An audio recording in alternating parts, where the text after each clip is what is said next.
you have to know your value. You have to have, it's a state of mind. You have to be confident in what you're doing. And like I said before, my confidence came from being knowledgeable. Hey everyone, welcome to another episode of Perfectly Mentored. I'm your host, Jason Portnoy. On this episode, I'm joined by Alex Hall. She's one of the main stars of Netflix's hit show, Selling the OC. But trust me, you're going to listen to this and you're going to understand she's way more than just a reality star. Over the course of her real estate career, she's proven to be a skilled negotiator, visionary, entrepreneur, and expert strategic planner.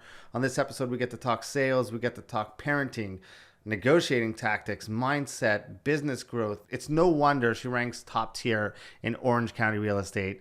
You're not going to want to miss this one. Check it out. Pure fire. Alex, welcome to the show. Thank you. I'm so happy to be here. I'm so happy to have you here. We haven't had that many real estate experts come in. And I like to think you're a real estate expert. I mean, I've watched the season. I like to think I'm a real estate expert. There you go. I hope I am. So it's funny, a long time ago, one of my mentors used to tell me that if you're interviewing salespeople, always ask them who you think the best salesperson is. And if they don't answer themselves, don't even hire them.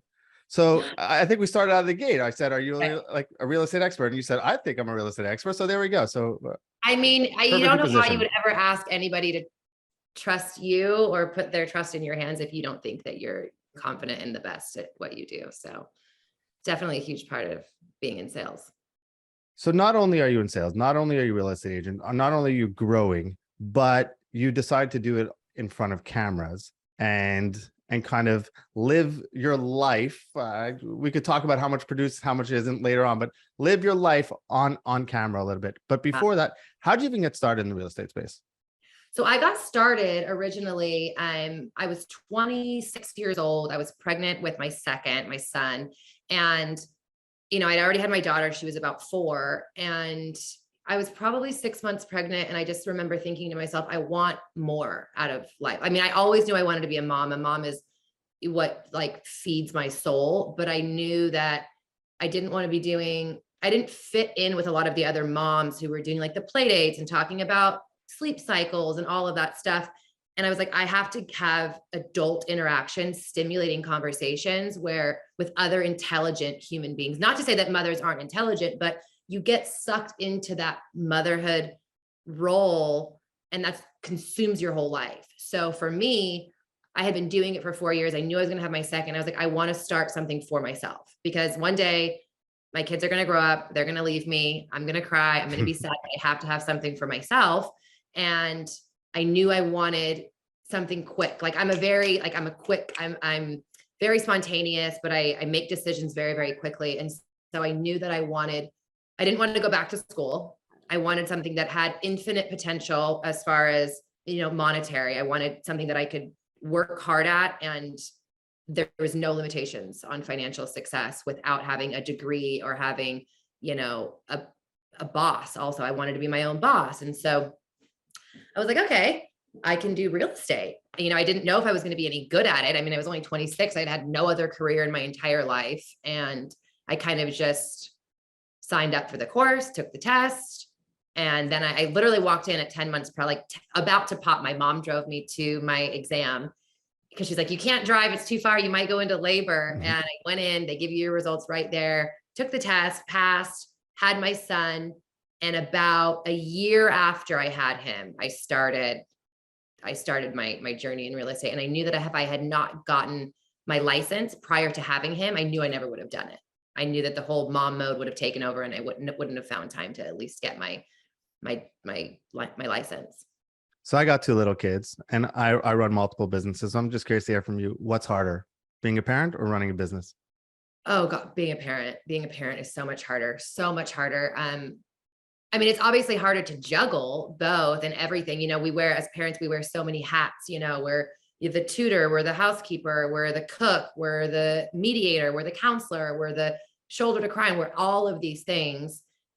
And then we also have another life. It's like we have two sides of our lives. And I joke, I could fire clients. I can't fire my kids. So, I mean, I've tried and I have fired many clients, but the kids, it's so much more, there's just so much more on the line. You know what I mean? You don't want to, excuse my French, you don't want to fuck it up. And so there's a lot of pressure that comes with the parenting. With work, we're always learning, we're growing, so sometimes you make mistakes and you learn from them. I mean, it's the same as parenthood, but there's a lot more pressure, I feel like, on being a mom and not wanting to, they didn't choose to be here. We brought them into this world. We want to give them the best life that we can, and just not fuck them up. I hear you. I think that's something I play around with this all the time of what's the end result? Like, what am I doing? And that becomes my why. Before that, I didn't really have a why. It was just, let's make money, let's have fun, and let's see how big we can build things. Now it's legacy. I think that's the biggest shift in my mind, is legacy. How will my kids' talk about me? Or will they ever talk about me? Absolutely. Well, and they are such, they're I don't want to say mirrors of us, but you can tell, like, your work is there. Your children are your work. And so I always say that whenever they do something and I'm so proud, I'm like, wow, okay, like some of the things that I have taught them or I have led by example, or the things that I'm always, nagging in their ears about, it's set. It's doing something. It's not all in vain. And it's those proud moments are the ones that I think keep us hanging on and like, okay, like we're getting somewhere where they are listening and they are growing. And it's not just about, a lot of it is just keeping them alive, but a lot of it is, I think the easiest way to parent is to just lead by example. And I think so many people in this day and age, we're all hardened. I know that, like, just even being vulnerable, being a single mom. And in the beginning, I'm like, oh, I don't want to show them that I'm struggling, or I don't want to show them that this is hard. I want to be strong. And I probably 3 years into, my divorce, after we were separated, I kind of leaned into that a little bit more because I saw my children doing that. And I saw them closing off their emotions and even struggles in school. And they're like, well, it's fine. And I was like, it's not fine. You're not okay. And it's okay to not be okay. And so letting them in a little bit more with showing them that I do struggle and work is hard and it's not always perfect. And we can get over those hurdles has really allowed them to be able to be vulnerable with me as well, and opening that door to that side of the relationship. I'm wondering if your career played a role in you, I guess, hardening yourself. I think in your line of work, the sales aspect, dealing with, I'm not even going to say being a female, dealing with a lot of alpha males in the space or whatnot. You kind of have to, like, be that, like, like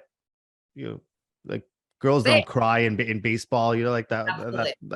Like, do you feel like that's played a role in you kind of changing or hardening yourself a little bit? I realized it was a very slow process when I realized that I was hardened. And it was before I ever got into sales. It was just kind of the way my life has transpired. I had my daughter when I got pregnant at 18, and life just throws you these things and you don't have a choice. I just was in it and I had to survive. And so when you're in that mode, you're in survival mode for so long, you naturally kind of just become hard. And not until I started, like, being in relationships did I realize, oh, wow, I am, and being out there and having other people, like when I started working, getting other people's ideas of me, right? Not just my family and friends. And I was like, okay, yeah, I guess I am. I mean, I'm definitely an alpha, that's for sure. And I've always been that way, but you have to be, like you said, this is a very male dominated field, and you have to have thick skin, even if it's not male dominated, you have to have thick skin, especially in real estate, because you're going to get the door slammed in your face. You're going to get told no, your feelings are going to get hurt, and I just try to not take anything personal. So it's hard. It's really hard, especially when you're in work and you're working so hard to get to the top and you have so many doors slammed in your face, and it's really hard to not give up. So it's a balance. You have to harden yourself for certain growth, and then you have to know there has to be balance. So I'm trying to keep the alpha in my work life, and then the vulnerability side in my normal life as well. So what was that tipping point for you where you realized, like, okay, I'm good at this. I gotta present myself a certain way. I could compete with the top. Coming in, like you said, just having a baby, coming in and joining the real estate force, coming in, like, when did it click to you that you're like, I could be really, really good at this? I mean, it it wasn't that I could be. I enjoyed it so much. And I exuded that. And I'm also like a control freak. And what gives me, what I think gives everybody the most confidence in a career or in whatever it is that they're going to do is being knowledgeable. So I was always just trying to learn, know the market, know what people wanted, know how to connect with people. Because like you said, we have to be hard, in this industry, but in order to have somebody trust you with such a big step in their life, which is selling or buying a home, they have to trust you. They have to know you. They have to like you. They have to trust you. And so nobody's going to trust just an ice cold stone, person being put in front of them. That's, oh, I'm going to sell your house. This is what I'm going to do for you. So I have the ability to connect with people. Right out of the gate. I'm a person's people when I'm, for the most part. Okay. And so once I realized I could do that, and I'm like, okay, I'm connecting with all of these people. They really like me. But it was in the beginning, it was, I didn't have enough experience under my belt. Right. So I'm not going to lie. There was a lot of fake it till you make it type of deal. Not so much lying. I never lied, but in my head, I had to put myself in the position where it was like, in my mind, I was like, you are a top producer. You're in the number one, like, this is you. So I stopped, if I'm going to knock 50 doors a day, I'm like, why am I knocking the doors for the, $800,000 homes? Why don't I just knock the $20 million homes? Why don't I knock the $10 million homes? Why wouldn't I do that? And so once I shifted my mindset, like, pretend that you're already there, it skyrocketed. And the Yeah, I response. mean, yeah, you just raised an incredible point. I think people look at business and they sit there and say, well, I can't charge that amount, or I can't go after that type of paying client. First of all, the ones that pay the most are usually the less headaches, right? Than the ones who pay little.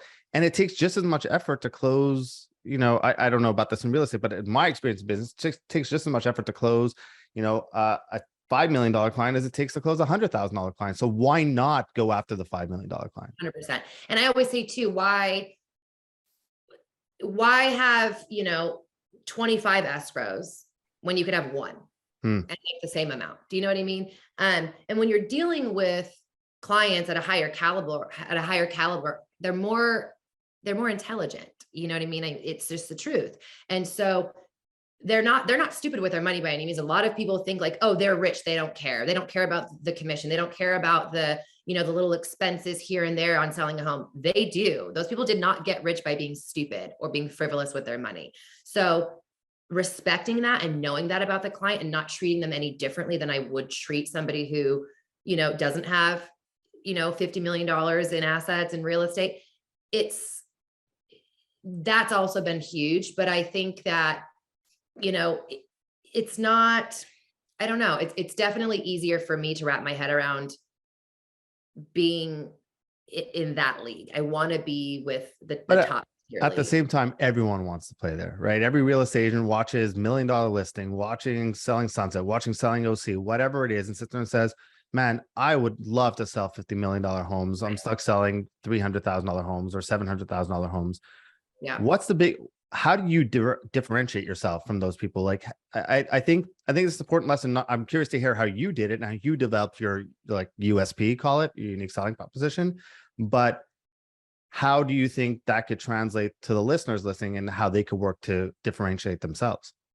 You have to know your value. You have to it's a state of mind. You have to be confident in what you're doing. And like I said before, my confidence came from being knowledgeable, in every field, knowing that I'm personal, knowing that that people are going to like me because when I speak, they want to listen, so you have to be able to know your audience and know how to engage and capture your audience. And once you have their attention, you better make sure that what's coming out of your mouth better be something that's going to impress them or say, hey, I want to talk to that person again. And it's always, I feel like people are, what's the word? They're like surprised by me because they see me and they think like, oh, okay, what are we going to talk about? Clothes or, and I'm full of so much knowledge. And so it's almost to my advantage because I have that almost like the wow factor. Underestimated. They're like, the standard is like right here. And so then once we have a conversation, I'm like all the way up here because they're so surprised. Exactly. So you like the bar set low where you could just jump over. 100%. I'm like, keep it way down there. You know what I mean? Because I'd always rather have, set the expectations low and exceed them than fail. Right. And be below what somebody was expecting. I don't really have high expectations in my life because it's disappointing. So, but for me, when people do that with me, I love that because people are kind of taken aback. And I was so young when I started in this career. 26 is pretty young to be, out selling multi-million-dollar homes. And the way I carried myself too, everybody always just thought I was older. And I think that probably comes with being a mom so young and having to grow up very, very quickly. But the way I speak, the way I carry myself, having that confidence, even if it's fake it till you make it, it puts people at ease, that element. But I also know that being that alpha, I had to tone down a little bit based on my audience, because sometimes that can be a lot for people. Like when I would go in and I would try to be the man, and be like, bam, bam, bam, bam, bam, this is what we're going to do. They were like, whoa, like you're too aggressive. And so I had to find that balance of being intelligent, being able to carry myself, not being, in the shadows of whoever my competitors are going to be, because they're all going to be men. I already know that. And honing in on what makes me different as a woman, my soft side, my background in interior design, and how I can bring more to the table being, almost being a woman, not to say that men can't also have those areas of expertise as well, but it's almost more of I can almost build more of a connection with my clients because, I do have like maternal instincts. Men are very bam, bam, bam, bam, bam. And so even when you're showing, if you have a listing and somebody comes to look at the property, say a family, they're cold. They can have a tendency to be a little bit more cold. And so once I stopped trying to mirror that and hone in on my natural abilities of being a woman and still being able to be confident and successful and secure, the balance is really what was the tipping point for my career to go through the roof. I'm kind of like you in the sense of I like the underestimate me. I like being the underdog. I like the, count me out.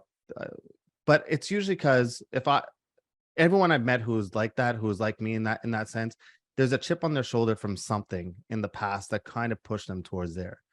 Is there a chip on your shoulder that you like? Do you like that chip on your shoulder? Do you like pushing yourself like that? I definitely do. It's definitely, it's that underestimating factor, where people don't think that you can do it. And I've had so many, and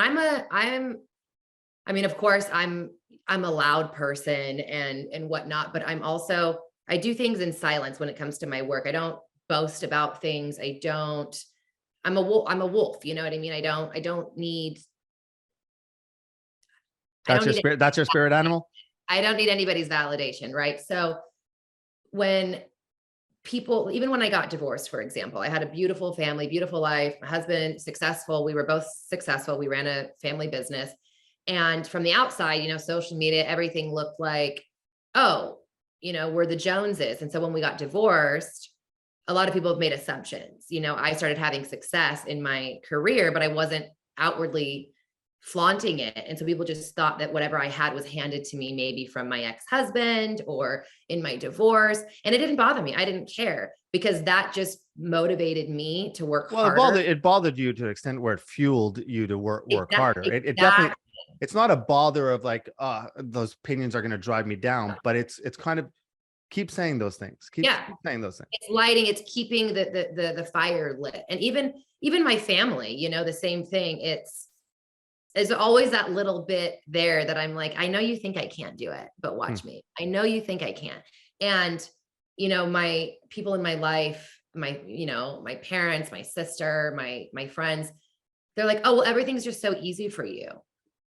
And I'm like, no, I just make it look easy because I don't complain. I don't bitch and moan. I just do it. So you see the reward from the hard work, but you're not seeing me through the trenches and busting my ass to get where I'm going because I just do it. I just go. I do it and I don't complain about it. So it's not easy and things are not handed to me. I just make them look easy. What do you think has been the biggest sales lesson you probably learned from selling real estate or selling multi-million-dollar homes that you think is one skill part of sales that you think everyone needs to develop?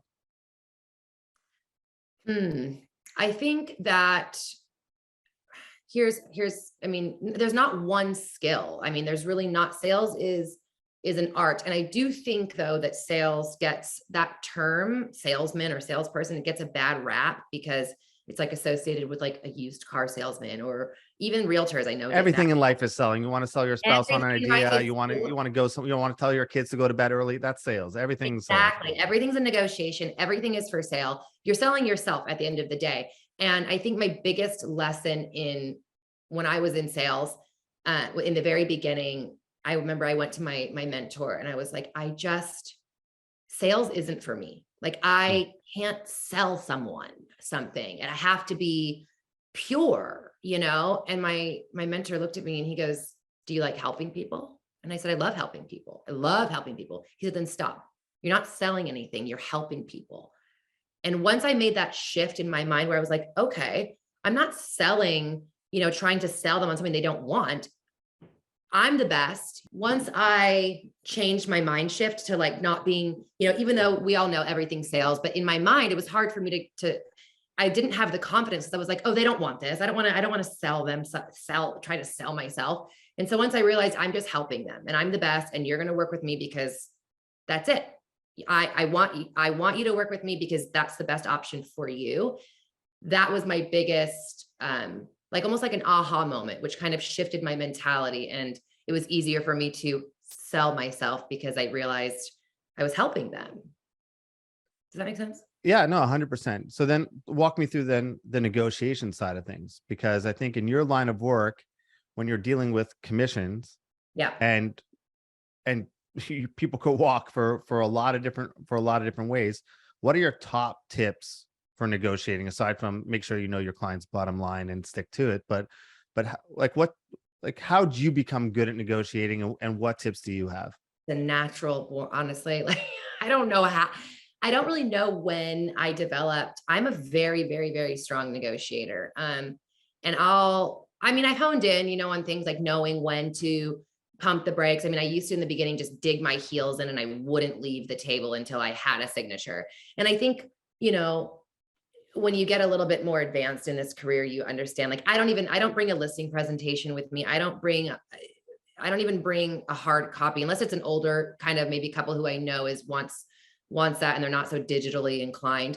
I'll usually leave. I leave the ball in their court. And it's almost like I know when I've got the listing. I don't need you to sign anything right now. I know you like me, you trust me, you want to work with me. I'll send you the listing agreement tomorrow and you can sign, But what about dealing with other, like when closing? Oh, other agents. Yeah. It's my favorite. So dealing with them, honestly, the hardest part about dealing with other agents is feeling like I have to almost do their jobs for them. But I've honed it and turned it into a positive because I am a control freak when it comes to my work. And part of being in real estate is you have to deal with the other end, right? You have to deal with that other agent. And I've found that what I will do is I'll write something out for them in an email. Let's say the other agent is giving me an offer. For easy numbers, let's say $1 million home, and they write an offer at 900,000. First of all, you need to tell me why you're offering offering 900 and knocking off 100,000. So I can tell my client, what the reasoning is. And then I'll go back to them and I'll write it out in like a very detailed response as to why the house is worth the $1 million. I'm going to tell them, the garage is epoxy. It's all new doors and windows. This is how much that costs. The granite, marble countertops, the recessed lighting, spell it all out for them.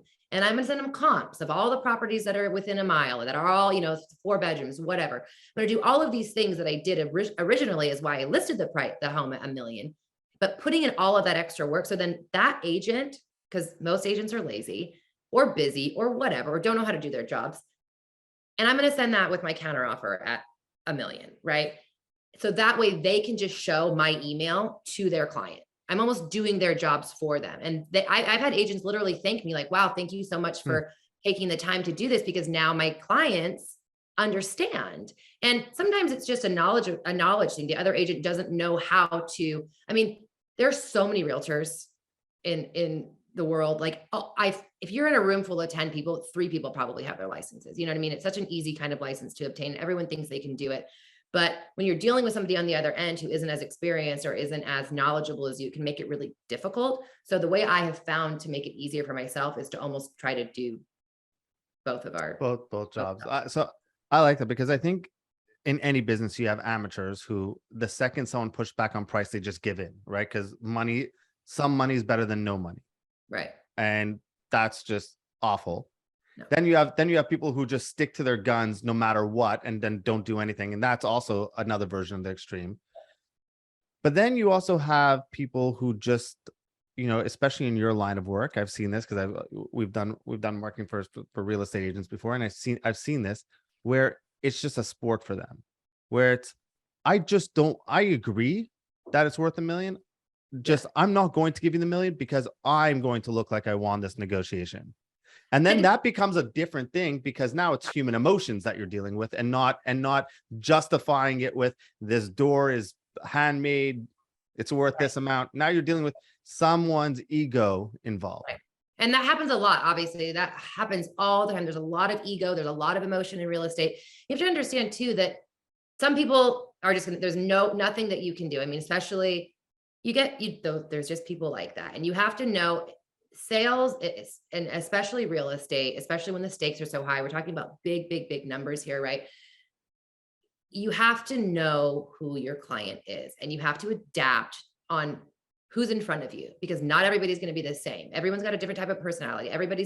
In order to make it work, make the relationship work with the person who is your client, you have to hone your personality and know when to step back, or know when to take the lead, or know when to be someone's mouthpiece, or let them. You have to know. You have to have people skills. You absolutely have to have people skills, or else your demographic of clients is going to be so much smaller. It opens so much more doors when you're able to deal with any type of a person, right? We'll switch it to this, because I think one of the most underrated skill sets to have if you're going to sell $1 million homes or multi-million-dollar homes, the secret weapon is your network.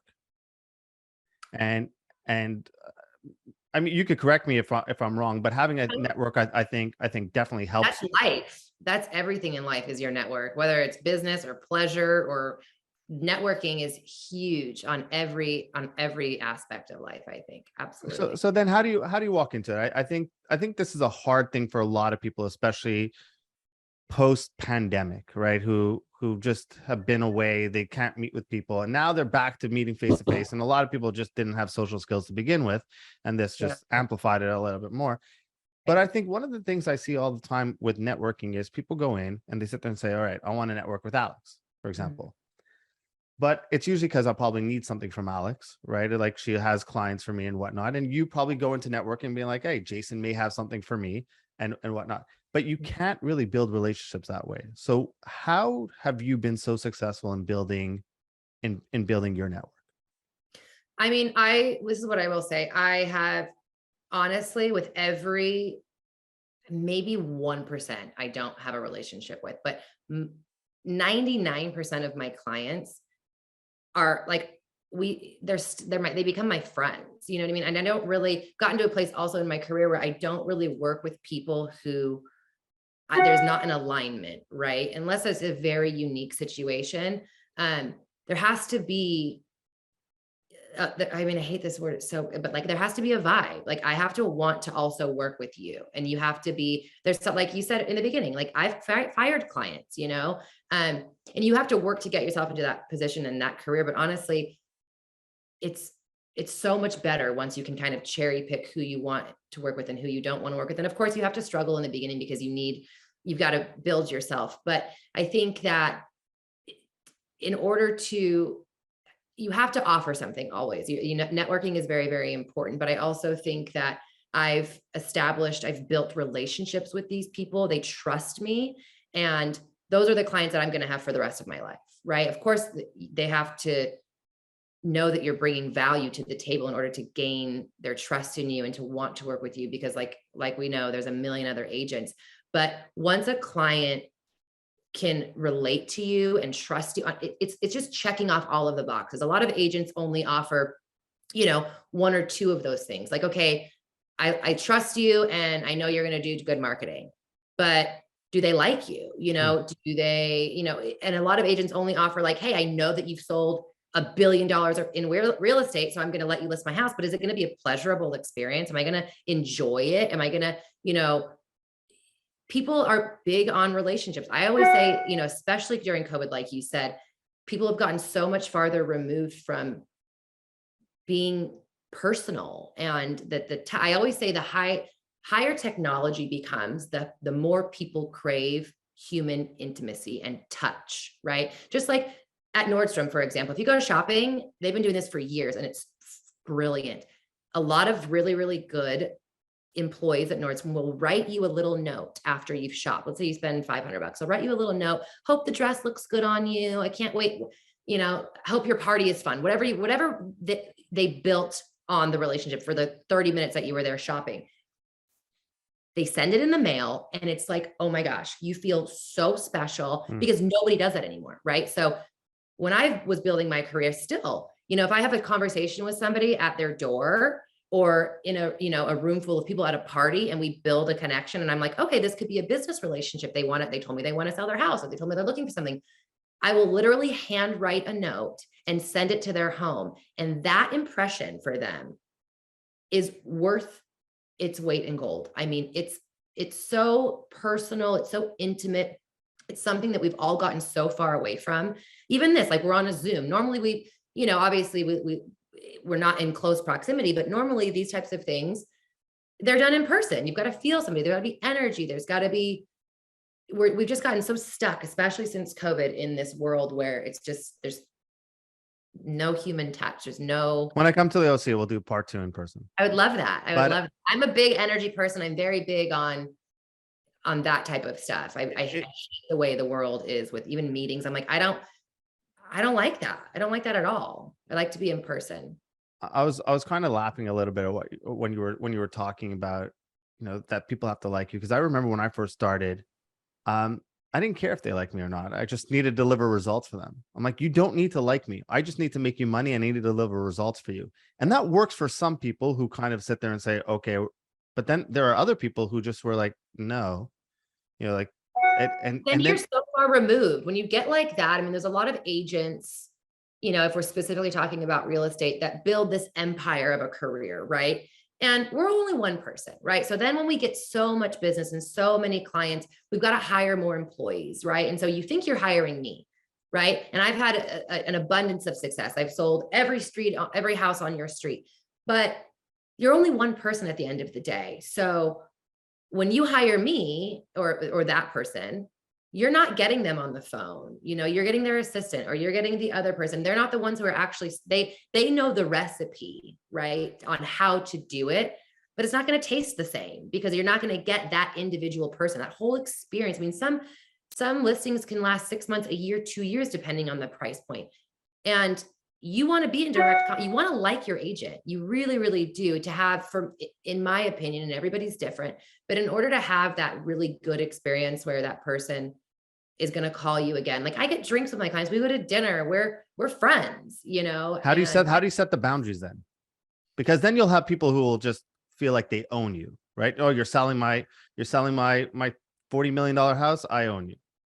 And no, that boundary is set very, very, very early on in the relationship. I mean, the beginning, I was like, I'm available 24 hours, whatever you need. And I'm like, we can't do that. I actually think there are people who do that. And I actually think they're helping themselves. In reality, you actually look like an amateur, because what professional has 24 hours to give to one client? Right. Oh, And you when obviously must not be busy. You must not be good at what you do if you can only service me. It's well, absolutely. But you also, like, when you set boundaries, people will respect that. Right. So when you're just available, and trust me, I've been in positions where you open that door a little bit and you answer the phone after, 6:30, and then they just think they can call you whenever. And you're always, and they become more needy. But when you set those boundaries and you say, listen, this is my family time, please respect. And if it's an emergency, obviously, that's different. Of course, you're the first phone call if somebody needs, if a client is in a pickle or has an emergency. But for something smaller, silly, they respect the boundaries. And in business, and in order to be successful in life, and also to be a parent and to be in relationships and to have a business, you have to set boundaries. You absolutely have to set boundaries, and the clients that you want to work with will respect those boundaries. So is that something that was hard for you to disconnect during family time for you? Because your job is theoretically 24/7, right? A big something happens, an urgent thing happens. You're watching a movie with your kid. You got to get up and take a phone call. And then you worry, is that's what they're watching, that we're seeing. I remember when my son was, he's 4 now, but when he was around 2, he picked up the phone and he put it to his ear and he's like, look, I'm daddy.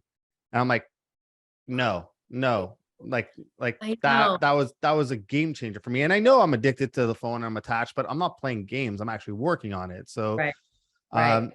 But yeah, so is that something that's been difficult for you?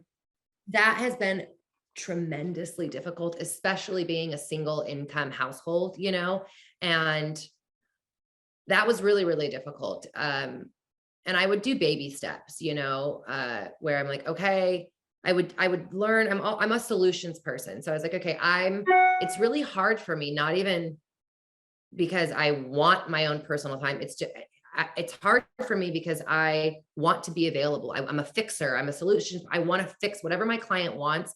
I want to just deal with it right now and get it out of the way. And so for me to step away was really hard. So what I would do, obviously, like my kids, I started this career when my son was 1 and my daughter was 4. So I would set times. I would say, okay, like dinner time, no phones. Obviously, like when we're going to sleep, an hour before bed, no phone. All whatever it was going to be. And I would do small increments. And I was like, okay, if I'm away from my phone for 1 hour, everything's going to be okay. Like, it's fine. And you actually realize that everything is okay when you walk. Yes, absolutely. And I realized, but it wasn't about, for me, it wasn't like, oh, my client's going to be mad at me if I don't answer the phone. It was, I wanted to, I wanted to be available. I wanted to, it was personal. So for me to actually take a step back and say, okay, this is my priority. My kids need me. My kids need to know that they are the priority right now, that I'm not answering my phone every 10 seconds, and to lead by example also, right, for them. And that was really, really, really difficult. And even now, I mean, it's always going to be difficult, because anyone who's in business, such as this type of a career, we don't walk away from our job. We don't close the door and the job stays there, So it's extremely difficult because we have to set our own schedules, our own boundaries. And that's much, much, much harder to do, for sure. I mean, I think I was talking about this today with someone that someone asked me, like, I'm thinking about starting a business. What advice do you have? And I'm like, don't. Like, I think that honestly, don't, because if you're thinking about doing it, understand you're not thinking hard enough. 9 out of 10 businesses are going to fail. Number 2 is, I think you have to be wired a certain way. I truly believe that, because my brain doesn't shut off, and I can't go to bed without watching TV, because otherwise I'll just stay in bed thinking about things I need to do. Drown out the noise. Yeah. And my friends, who aren't entrepreneurs, they sit there and say, oh, must be nice when you go on vacation. Must be nice when you do those things. I said, no, what must be nice? Coming home at 5 o'clock and turning everything off, and not having to work, where the weekend is your weekend, and you're not sitting there going on Sunday night going, oh, it's Monday again, but you had the whole weekend to yourself. That sounds nice.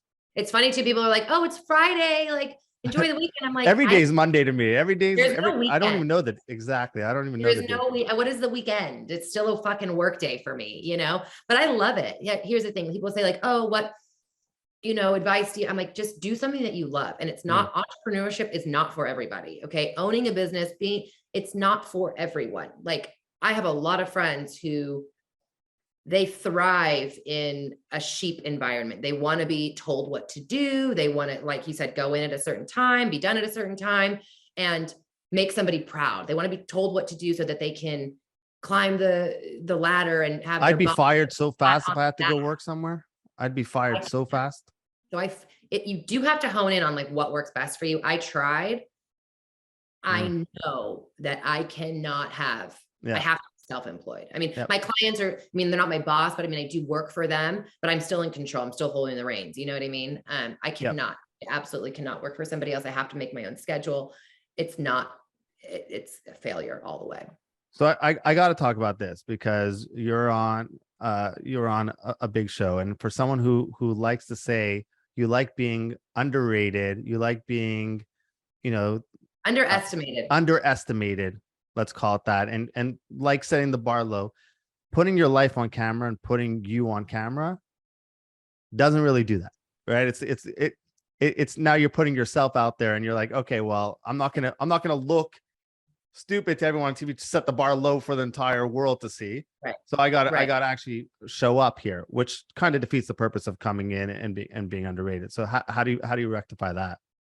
So the whole show thing, it's not so much even being like it's just you're under a microscope, you know what I mean? And I think that being, like we've talked about before, being somebody who's like hardened, which can be very bad in certain situations, but very, very good in others. Like this situation is very, very good for me to be hardened. Like would not have survived this. And so for me, it was another job. This was another job going into having cameras all around me all the time.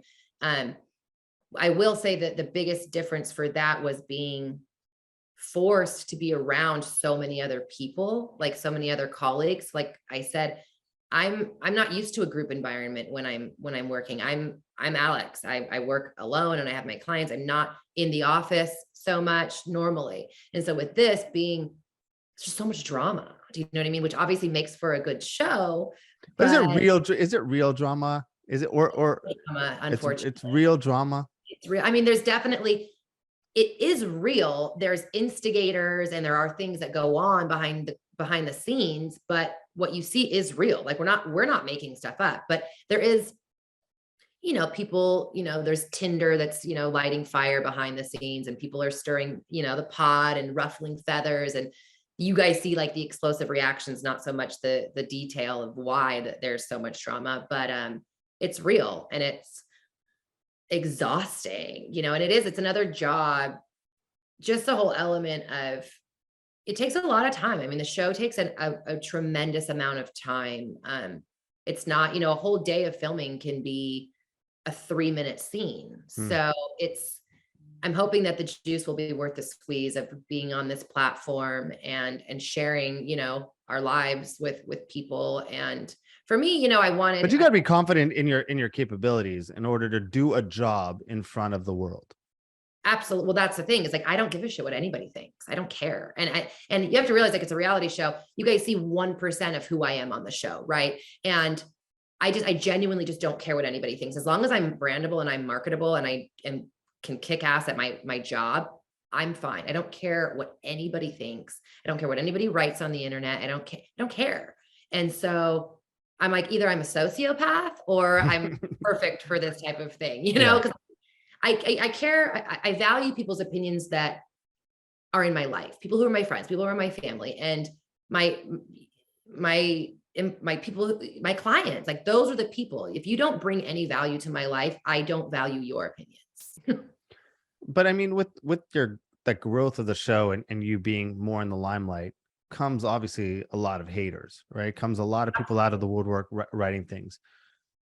I never truly met someone who personally doesn't really not care. Because like you said, you're a sociopath. If you truly don't care about it, you could tune it out. You could have thick skin. You could have a lot of those different things. But was that one of the hardest things for you to deal with? It's just like all of a sudden your social media profile lit up, and now you having anyone who just wants to weigh in about, like you said, a 2-minute clip or the way you look or what or anything. Like, the internet's a cruel place. Yeah, it was. I wouldn't say that was the hardest. The hardest part about if we're speaking about like the show in general, the hardest part for me was juggling so much, being a mom. I've got 2 kids who are in school, who have extracurricular activities, who, need dinner. They need school supplies. They need to go to their soccer games. They need to want to go hang out with their friends. They have to be driven everywhere. And also trying to work and sell houses, and then also having to be doing filming. So there's just, that was the hardest part about filming, was juggling. And it was like, I'm like you, it's go, go, go, go, go, go, go all the time. Like, I don't even know how to not be that way. Even if I'm being still physically, my brain is like all the time. But that was the hardest part. I will say the internet was very, very, very difficult, but for a very short period of time. It was just that initial. How'd you tune it out? Because I'm sure there are a lot of people who want to put themselves out there. You said the most important thing for you is being marketable and brandable. I think that's perfectly said. I think everyone's trying to put out content to become brandable and marketable, because every business is in the business of marketing. But there are a lot of people who are afraid to put themselves out there, because even if they have 1,000 followers, that one negative comment kills them. Now, when you have hundreds of thousands of followers, it's not one comment anymore. It's thousands of comments or hundreds of comments. Right. So what's your advice? My advice is don't go down the rabbit hole. It's easier said than done. I don't know who actually does that, but also, like, our mind is such a powerful thing. And you have to realize, like, we control our thoughts don't control us. So it's really easy. You read these things and you're like, oh God, oh God, oh God. And it's so negative and nasty. You have to stop yourself and be like, we're not doing this. We're not doing this. This is silly. This is stupid. Who the hell is this person? What do they know?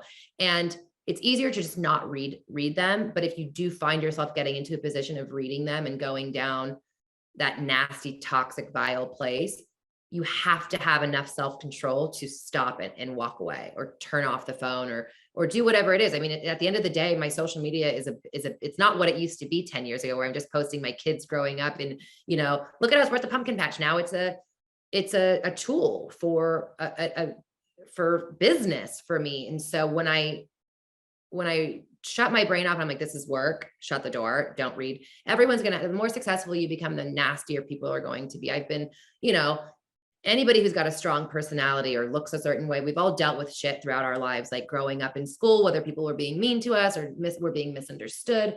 So it prepares us almost, for this life. And it just depends on what level we want to take it to. So I'm always just trying to spin it into a positive. So I laugh at a lot of the stuff that people say, because they don't know who we really are. Right. And they want to say nasty, toxic, vile things. But my best advice for that would be, there's no way to prepare yourself. That's why it wasn't the most difficult thing for filming, but for a very short period of time, it was like like when you're in the ocean and a wave, you don't go under the wave and it just freaking takes you out, and you're like spinning, and you don't know which way is up from down, and you're just trying to make your way back to the surface. And it seems like it's an eternity, but it's 12 seconds. That's what it was like when the show came out. And the feedback from the show on social media only, if we didn't have social media, there'd be nothing. That was hard for me to, come back to the surface. And I was just like blown away, and nobody can prepare you for that. They can tell you it's going to be crazy. It's going to be a lot. But then once you start seeing the comments coming in, you're like, wow, this is. I also think you being a mom and, as a parent, that kind of prepares you, because at the end of the day, you don't really care. Like, the only people that matter to you, like, you could hear the most negative stuff in the world, then you hear, I love you, mom, or I love you, dad. And then everything just changes and goes away. So that's the only person that matters. So just, go have kids, I guess, is go have kids. Is my answer. Go, just go. Well, they give us, they're our motivation. They ground us. They humble us. They keep us freaking on our toes. They keep us young, but they also age us. Like, there's so many perks. But but also my daughter is, going to be 13 next week. And so she's starting, when the show came out, she's like on the internet, because she's obsessed. It's like right up her alley, is like me. She thinks it's so cool that I'm on a show, and I'm like, stay off the internet. So now you're a cool mom. Got it. Well, now I've reached a level where she's like, this is pretty cool, mom. Right. I'm still embarrassing. I drive her crazy, but I don't want her reading anything on the internet, because kids subconsciously, they're a part of us. So anything negative that comes at us, they feel that too, because They see, okay, I'm a part of you. So if somebody doesn't like you, does that mean they don't like me? Does that mean, am I bad? Because you're like, stay off the internet, stop. And she goes down the rabbit hole. Yeah, my mom and my sister. And then they want to go on Instagram and like defend me. I'm like, just leave it alone. It doesn't matter. It doesn't matter. I don't care. So that was kind of hard because my daughter is at that age where she can look at the internet. So I'm like, don't listen to any of it. Mommies, we're good.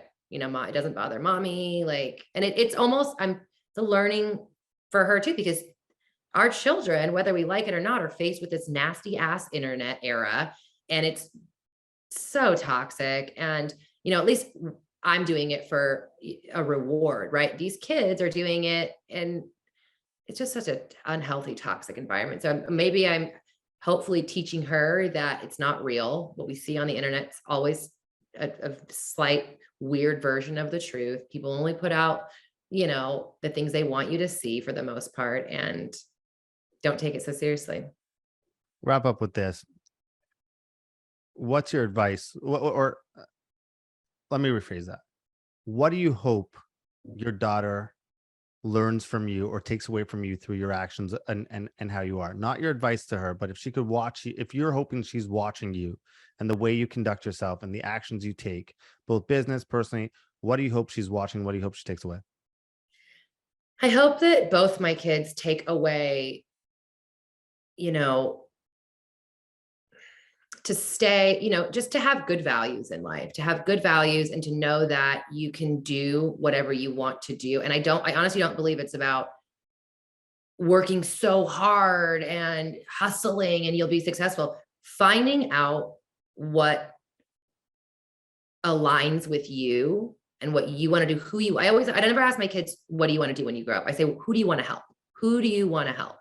And whatever that might be, there's a career there, you know, and you can be your own boss, and just make sure you keep your morals, that what you and, you know, me and your dad have taught you, and what we lead by example. You know, we're good people, and don't conform to the societal pressure of whatever it's going to be that day and age, and just stay true to who you are. And if you do that and you find your niche, you can be happy. Sound like a great mom. You look like you seem to be an excellent businesswoman. So people who want to reach out to you, they want to learn more from you, how can they reach out? How can they find you?